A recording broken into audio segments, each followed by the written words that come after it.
necesita, ¿sabes qué, hermano? Se necesita humildad. Hablarle del amor de Dios, hablarle de la misericordia de Dios. Una de las cosas que usted tiene que aprender, porque Dios lo va a usar a usted de una manera sobrenatural.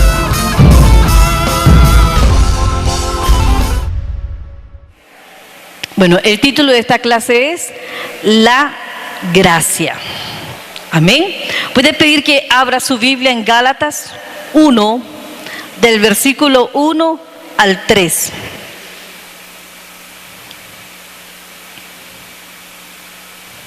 Tenemos que aprender a vivir bajo la gracia. Amén. Tal como lo enseñó el Señor Jesús y como lo enseñaron sus discípulos. Dice así la palabra del Señor. Gálatas 1, versículo 1 al 3. Pablo, apóstol, no de hombres, ni por hombres, sino por Jesucristo y por Dios el Padre, que lo resucitó de los muertos. Y todos los hermanos que están conmigo a la iglesia de Galacia.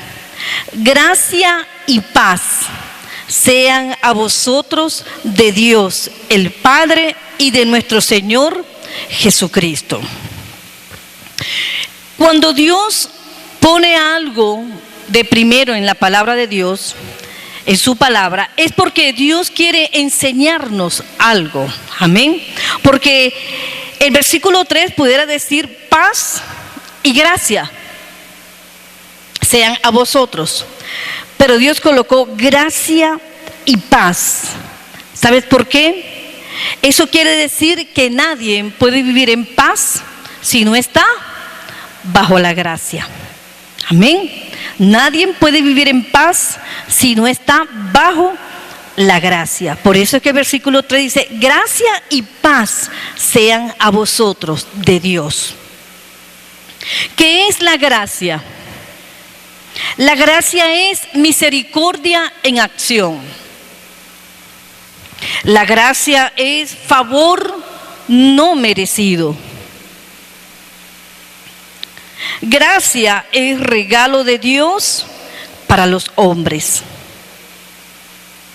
Gracia, misericordia en acción, favor no merecido, regalo de Dios para los hombres. Gracia significa que tú y yo recibimos regalos y favores que no merecíamos. Amén. Nosotros no hicimos nada para ser salvos, para que Dios nos amara. Nosotros no hicimos nada para que Dios nos amara a nosotros. Amén.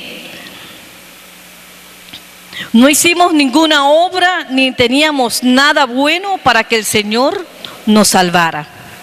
Él nos amó de pura gracia. Amén.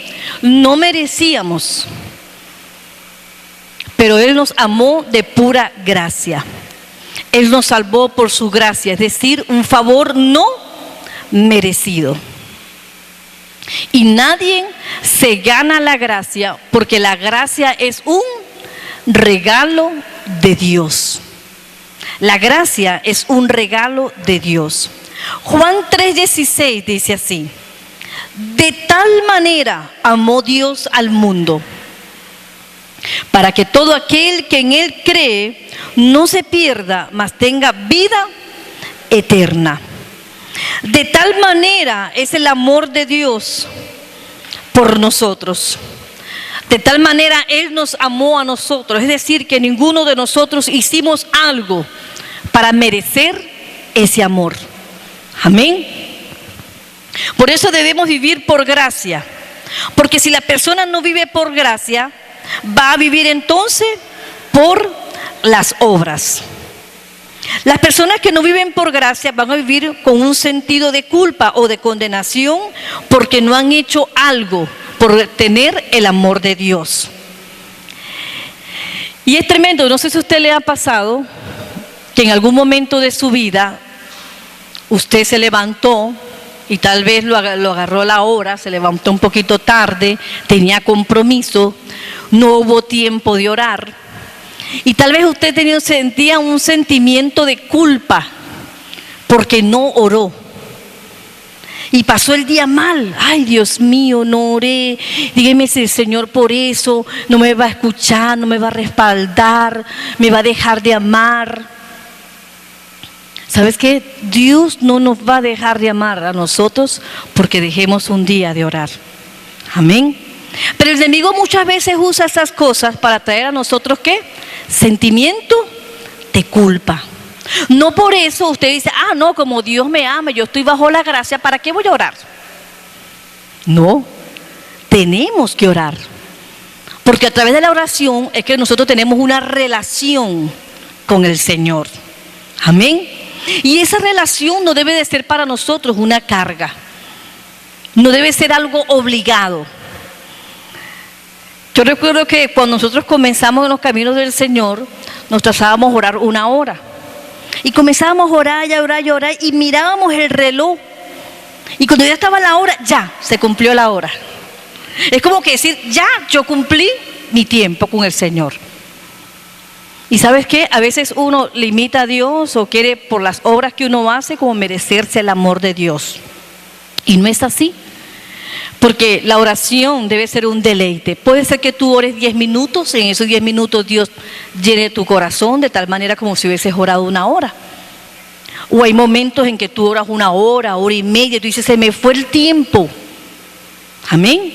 Porque debe ser un deleite, no es una carga. Amén. Entonces, no debemos de sentir sentimientos de culpa ni de condenación si en algún momento de nuestras vidas hemos dejado de hacer algo. Las personas que están bajo la ley cuando se vivía bajo la ley tenían que hacer algo, un rito, algo para merecer el favor de Dios. Hoy no, nosotros vivimos bajo la gracia del Señor, bajo su misericordia. Amén. Anoche tenemos que aprender a vivir por gracia para tener paz. Tenemos que aprender a vivir por gracia para tener paz. Si nuestros hijos, en algún momento algún hijo nuestro nos desobedece a nosotros, ¿será que por eso nosotros dejamos de amar a nuestros hijos? No. No creo que aquí haya un padre que diga, no, yo dejé de amar a mi hijo porque se portó mal. No, yo dejé de amar a mi hijo porque me desobedeció.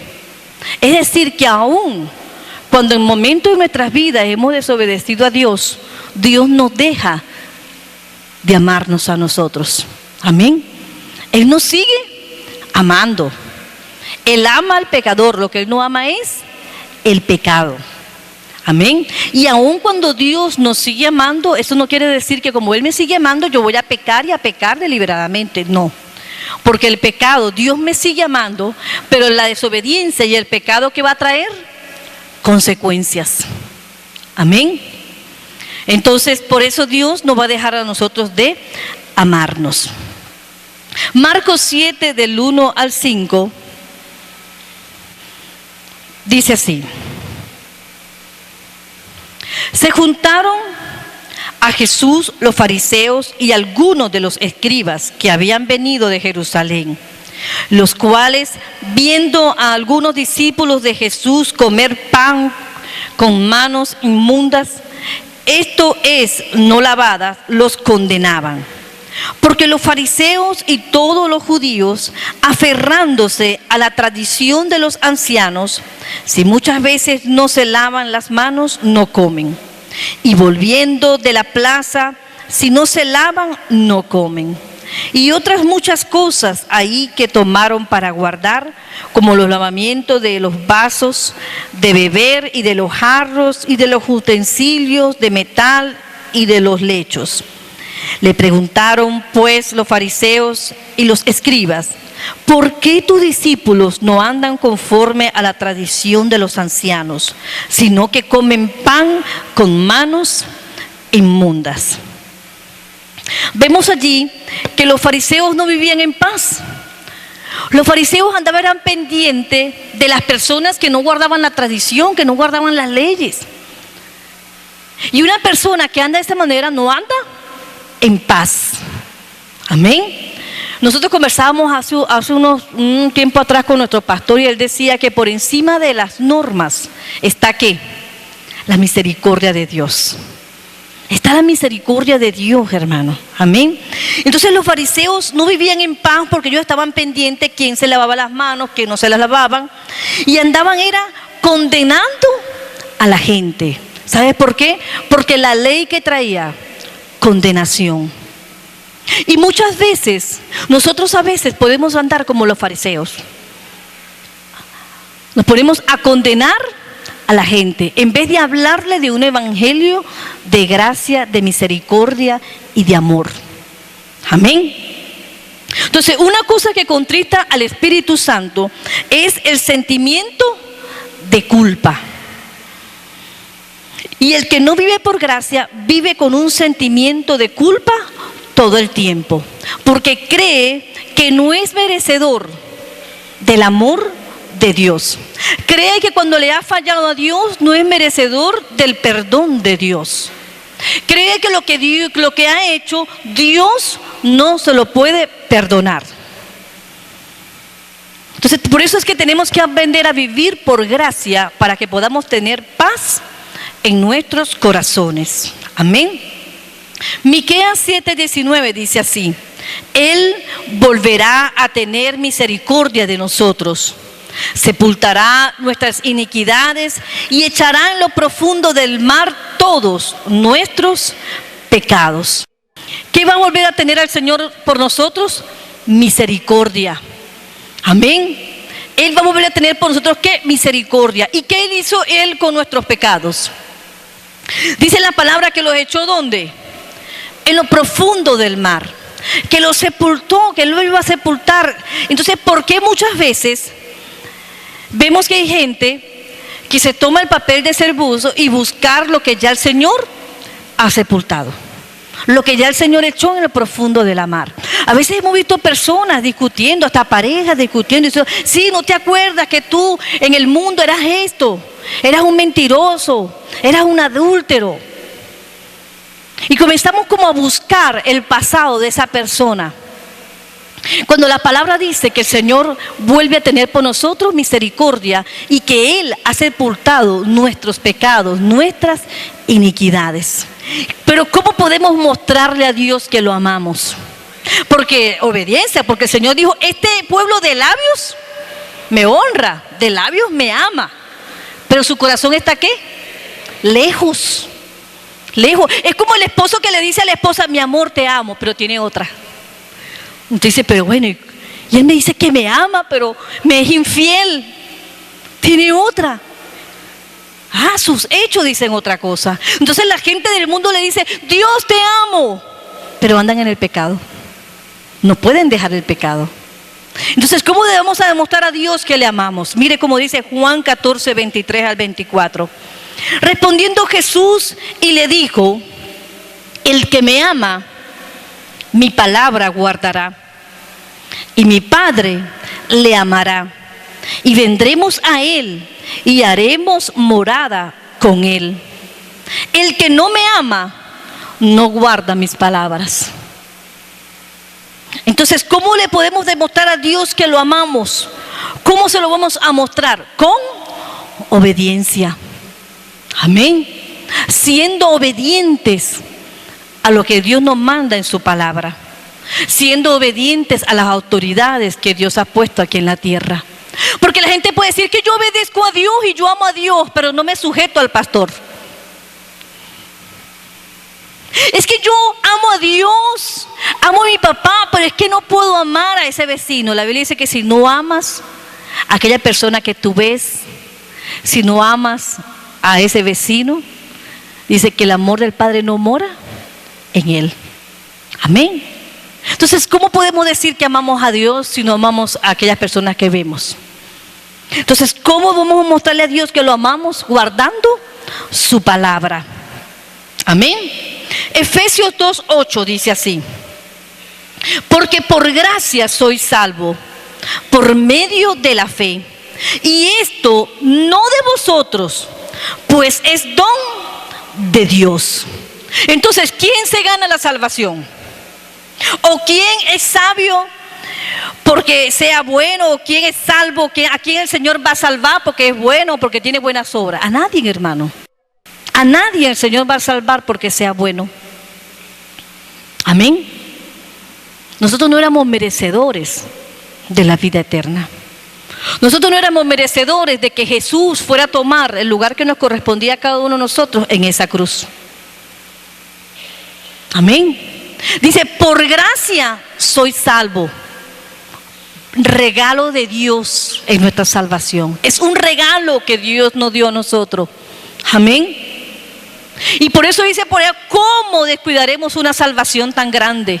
¿Será que hay personas que la han descuidado? Sí, hermano.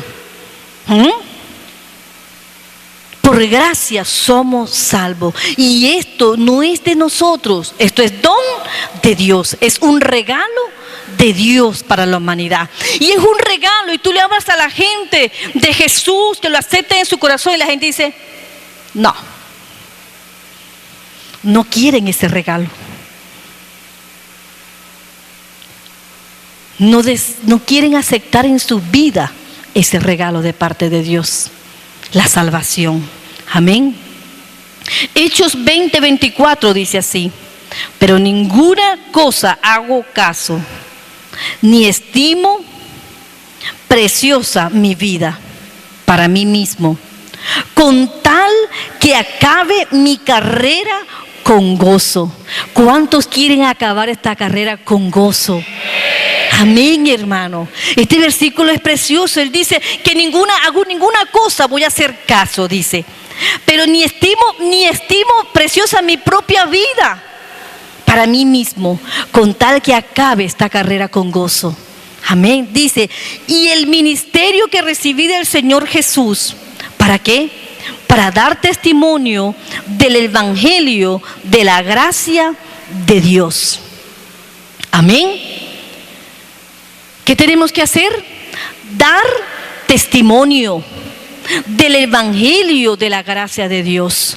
Tú y yo tenemos que hablar de esa gracia. Tú y yo tenemos que dar testimonio de la gracia del evangelio de Dios. Amén. Tenemos que predicar, amén, de ese favor no merecido. Dice, el legalista no puede dar testimonio de la gracia porque vive de reglas, de normas. El legalista cree que todo lo que se logra se debe de lograr a través de las obras. Hechos 15:1 dice así: entonces algunos que venían de Judea enseñaban a los hermanos: si no os circuncidáis conforme al rito de Moisés, no podéis ser salvos. ¿Qué pensaban ellos? Que si no se circuncidaban conforme al rito de Moisés, ellos no iban a ser salvos. Y esto me lo habla ¿dónde? En Hechos, es decir, que aún no aceptaban la gracia. ¿Qué es rito? Rito es algo que practica la gente y que cree que a través de eso va a alcanzar el favor de Dios. Eso es un rito. Es algo que la gente practica y cree que a través de lo que la gente está haciendo van a alcanzar el favor de Dios. ¿Qué sucede aquí el 14 de enero? La gente cree que si se van a pie de rodilla, caminan descalzo, van a hallar el favor de Dios. Cuando alguien se muere, ¿qué dice? Vamos a rezar el novenario para sacarlo del purgatorio. Después de los 9 días se saca del purgatorio. Hermano, no existe ningún purgatorio. La Biblia habla del infierno y del cielo. Y después de muerto, ya no hay oportunidad. La oportunidad es aquí en la tierra. Amén.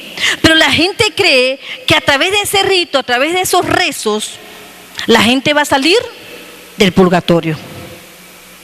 Porque creen que por las obras o por lo que ellos hagan van a alcanzar el favor de Dios. Amén. Nosotros somos salvos por la gracia. Amén. Somos salvos por gracia y por tanto debemos de caminar y debemos de vivir bajo la gracia del Señor. Amén. Entender que todos los días tenemos que acercarnos al trono de la gracia para hallar ¿qué? Gracia para el oportuno socorro. Que Dios les bendiga.